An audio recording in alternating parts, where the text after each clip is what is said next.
2024 AP assembly ఎన్నికల ఫలితాలు నిన్న విడుదలయ్యాయి. ఏపీలో కూటమి సునామీ సృష్టించింది.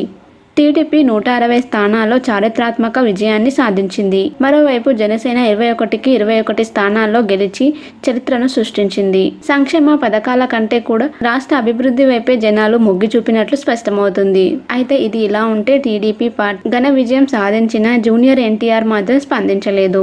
చాలా కాలంగా ఎన్టీఆర్ టీడీపీ పార్టీకి దూరంగా ఉంటూనే వస్తున్నాడు. ఈ విషయంలో నందమూరి అభిమానులు సైతం విమర్శలు కురిపించిన సందర్భాలు ఎన్నో ఉన్నాయి. నిన్న టీడీపీ పార్టీ ఘన విజయం సాధించిన ఎన్టీఆర్ సైలెంట్ గా ఉండడంపై చాలా నెగటివ్ కామెంట్లు వినిపిస్తున్నాయి. వాటన్నిటికీ ఫుల్ స్టాప్ పెడుతూ తాజాగా టీడీపీ విజయంపై ఎన్టీఆర్ స్పందించడం జరిగింది.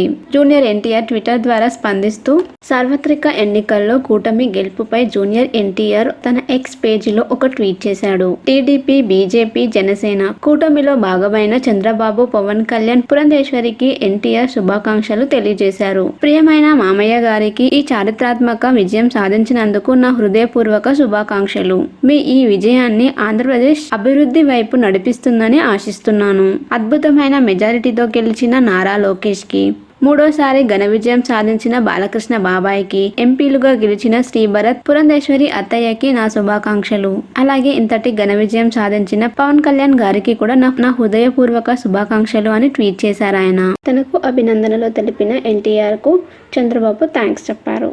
ఎక్స్ లో ఎన్టీఆర్ పోస్ట్ కు థ్యాంక్ యూ వెరీ మచ్ అమ్మా అని రిప్లై ఇచ్చారు.